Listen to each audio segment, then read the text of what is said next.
There was a small, forgotten hotel at the edge of a quiet town. It wasn't the kind of place people chose to stay in, but sometimes when all other options were full, desperate travelers would find their way there. The hotel was clean, simple, with pale walls and thin carpets. It didn't have much to offer, but it was cheap. No one really paid attention to it until one night, when a woman named Claire checked in. Claire had been driving for hours, her eyes tired from the road. The sky was a heavy, bruised purple as she entered the hotel's lobby looking for a bed. The old man behind the counter greeted her with a nod. He had thin, wiry hair and pale skin, his face a mask of indifference. "We have one room left," he said, handing her a key. "Thanks," Claire muttered, glad to finally stop. The room she was given was at the far end of the hall. The last one, and it had a peculiar feel to it. The air inside was thick to still, and the lights flickered as she stepped inside. The bed was made, the sheets crisp, but there was something wrong.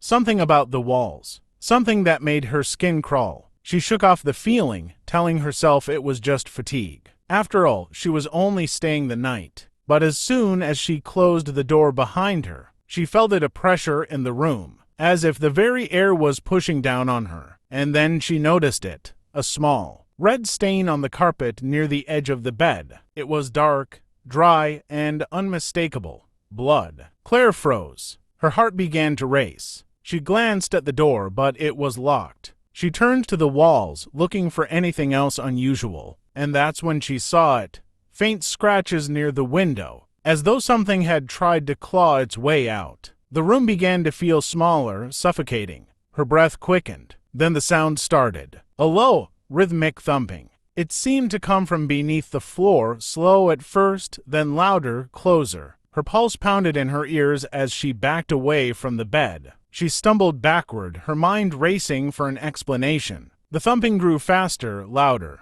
It was no longer coming from the floor. It was coming from the walls. Suddenly, the door rattled, as though someone or something was trying to get in. Claire screamed and yanked the door open. But the hallway was empty, still as if nothing had happened. The red stain was gone. The thumping stopped, and Claire, shaking, turned to leave. But as she stepped out of the room, the door slammed shut behind her, and the key she had been given was gone.